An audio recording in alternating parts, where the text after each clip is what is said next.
Comment recruter les travailleurs étrangers de manière responsable? C'est le thème de notre débat avec en visioconférence Martine Combemal, qui est fondatrice de l'ONG Ressources Humaines Sans Frontières. Bonjour, est-ce que vous m'entendez bien? Je vous entends bien, bonjour. Bonjour, bienvenue. Et puis avec nos téléphones, Frédéric Delarquier, qui est directrice du groupement d'entreprises pour l'insertion et la qualification BTP 31. Même question, bonjour, bienvenue, est-ce que vous m'entendez? Oui, bonjour. Oui, je vous entends très bien. Ça marche. Alors, on commence avec vous, Martine Combemal, et votre ONG. Vous l'avez créée en 2006. Avec quelle volonté? C'était quoi votre idée? Alors l'idée, c'était de prévenir de façon, par l'expérience, le travail forcé et le travail des enfants. Nous, on se base sur 3 points. Le premier, c'est qu'on refuse tout ce qui est travail des enfants, travail forcé. Mais par contre, on essaie de comprendre parce qu'il n'y a pas on n'a pas de solution manichéenne. Et c'est très difficile de trouver des solutions parce que le sujet est extrêmement complexe. Et enfin, parce qu'on comprendra toutes les parties prenantes, on pourra agir. Ainsi, on a vécu, par exemple, 2 ans en immersion complète dans une entreprise chinoise pour prouver qu'on pouvait prévenir les conditions abusives de travail, améliorer les conditions et en même temps améliorer la productivité et la qualité des produits. Donc ça concerne plutôt les grands groupes et leurs sous-traitants, c'est ça? Ça concerne tout le monde. Par exemple, nous, on vient de créer un laboratoire pour prévenir le travail forcé, le travail des enfants. Et ce laboratoire, il y a des PME et des grandes entreprises. Tout le monde est concerné. Le gouvernement aussi est concerné.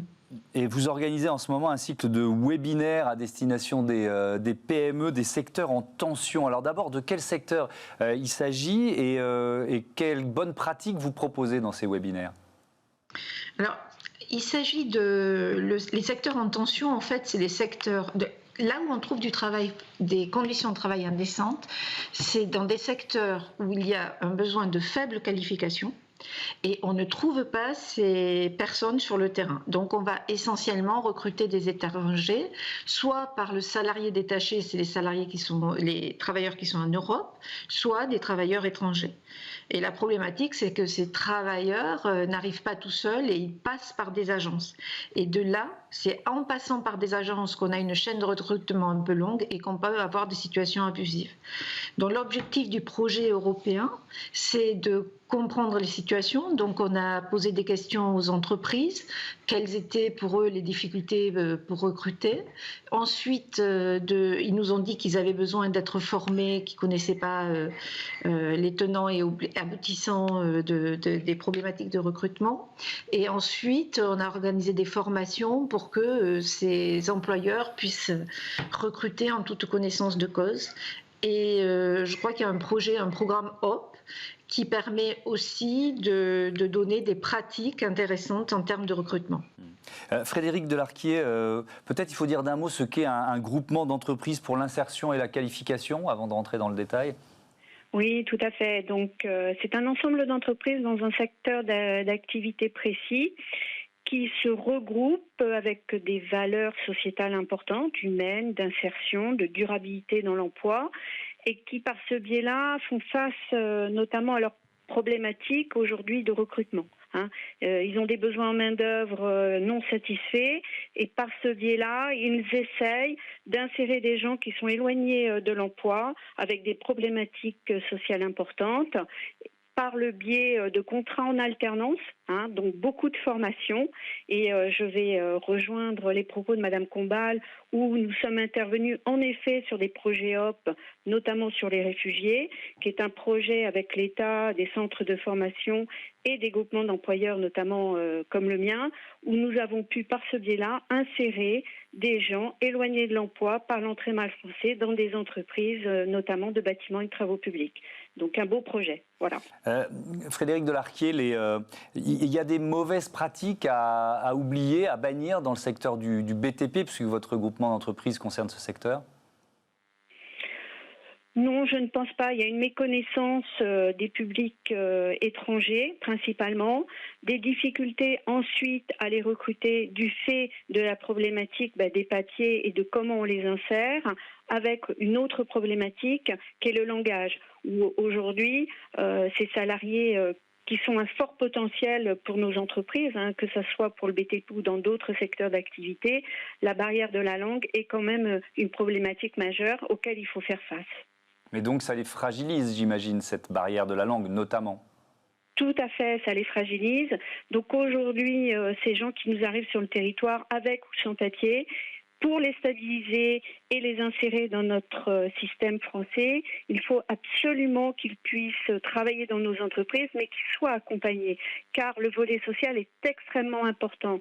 Pour stabiliser ces salariés, il faut trois choses importantes, en tout cas ce qui nous semble, c'est forcément le logement, c'est le travail, la formation et surtout la pratique de beaucoup de français. Malheureusement, nous avons une langue, nous sommes un beau pays, mais nous avons une langue très difficile et sur nos activités, que ce soit industrielles ou bâtiment, eh bien la langue est importante, notamment pour faire face aux problèmes de sécurité, de prévention et de sécurité. On va revenir aux questions liées au secteur du BTP, mais Martine Combemal, vous lancez également une expérimentation dans l'agriculture française. Avec quel objectif vous en êtes où de cette expérimentation ? Alors, pourquoi l'agriculture ? Parce que c'est aussi un secteur en tension. Dans le bâtiment, l'agriculture, le secteur du ménage, c'est là où il y a le moins de travailleurs locaux qui veulent travailler. Et du coup, il y a beaucoup de saisonniers venant de pays étrangers qui se proposent au travers d'agences souvent pour travailler dans l'agriculture. L'idée est de donner aux jeunes le goût du travail dans l'agriculture. Et pour cela, on s'est associé dans notre lab avec des agriculteurs, des donneurs d'ordre dans le secteur de la plante à parfum, et on essaie de trouver ce qui va intéresser les jeunes, de redonner du sens au métier, de redonner du sens, de leur montrer qu'est-ce qu'on peut faire dans la filière pour transformer le travail en apprentissage. On essaie de faire de l'innovation sociale, et ce projet est conduit en parallèle au Costa Rica. Il va être conduit à Madagascar, peut-être en Tunisie et en Malaisie. C'est parce que, par exemple, le travail du sol, surtout en agriculture biologique, est un travail difficile, et on peut donner du sens à tout ce travail du sol. On peut être les artisans de la terre, parce que c'est grâce à ça qu'un parfum va être magnifique, par exemple, qu'on va avoir des produits magnifiques. Donc pour nous, pour prévenir les conditions de travail indécentes, il y a bien sûr un travail sur tout ce qui est RH, innovation sociale. Il y a un travail d'accompagnement, mais aussi un travail pour refaire venir les gens sur des métiers en tension, en leur expliquant en quoi c'est fabuleux. Mais là aussi, est-ce que sur le territoire français, il y a des mauvaises pratiques ? En vous entendant l'une et l'autre, j'ai un peu l'impression que, certes, on ne veut pas être manichéen, mais que vous êtes un peu en train de gommer ce qui ne va pas. Il y a des mauvaises pratiques, on ne va pas se leurrer. Nous, on travaille justement sur les mauvaises pratiques. 129 000 personnes en situation de travail forcé en France. En Europe, c'est là où le travail forcé augmente le plus. C'est un chiffre, et les chiffres qui vont nous être donnés par l'OIT vont être catastrophiques en juin avec le Covid. Donc le travail forcé existe en France. Il est dû aux migrations climatiques, à toutes les migrations, parce que chaque fois qu'il y a des populations en situation vulnérable, il y a toujours des personnes pour les exploiter. Et c'est dans les secteurs du bâtiment et de l'agriculture qu'il y a ces problèmes. Et c'est pour ça qu'on a créé ce projet pilote, pour essayer de réintégrer des personnes pour leur donner espoir, plutôt que de passer par des agences. Par exemple, aujourd'hui, il y a une agence qui est au tribunal en ce moment même, qui emploie des Africains, essentiellement en France, et dans le secteur agricole. Nous, on visite des secteurs, des filières agricoles où les agriculteurs ne savent pas que les personnes sont en situation de travail forcé, parce qu'ils payent les agences beaucoup plus cher que s'ils payaient un travailleur local. Mais le problème, c'est que ces agences passent par plusieurs pays. Il y a bien sûr un droit international, les principes du recrutement équitable, mais il n'y a pas d'inspection internationale. Et du coup, chaque agence fait payer à ces gens le droit de travailler. Donc ils n'ont pas de problème. Ils n'ont pas le droit, ils n'ont pas un consentement libre et éclairé. Donc il y a une apparence de respect du droit, en France, alors que ces gens, on leur prélève parfois jusqu'à 1 an de salaire pour avoir le droit de travailler. Frédéric Delarquier, est-ce que ces agences, est-ce que ça existe aussi dans le secteur du BTP ?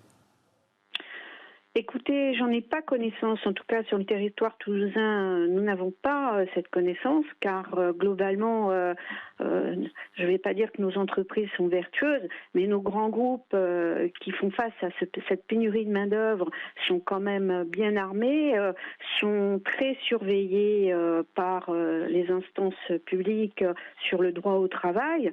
Donc, globalement, en tout cas, ça ne peut être qu'à un niveau plus petit, les TME et PME, qui souvent aussi par manque de connaissances, car le droit au travail des étrangers, que ça soit les demandeurs d'asile ou que ça soit le statut réfugié, est très complexe.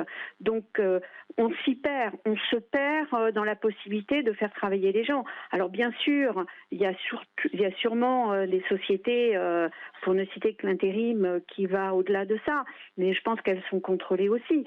Alors, en tout cas, sur le territoire, il me semble, qu'on est assez vertueux sur le sujet. Alors bien sûr, il peut toujours y avoir des exceptions, mais je pense que, en tout cas, dans le secteur du bâtiment, on pêche par manque d'informations, manque de connaissances sur le droit au travail et ce qu'il faut pour faire travailler les gens. Merci. Et aujourd'hui, ça s'est extrêmement complexité, ce qui fait que même des gens qui ont la possibilité de travailler sur le sol français peuvent se voir retirer du jour au lendemain. Merci beaucoup. Pardon, je dois vous interrompre parce que le temps a filé. Merci à toutes les deux. On passe tout de suite à Smart Ideas. On parle de mobilité professionnelle.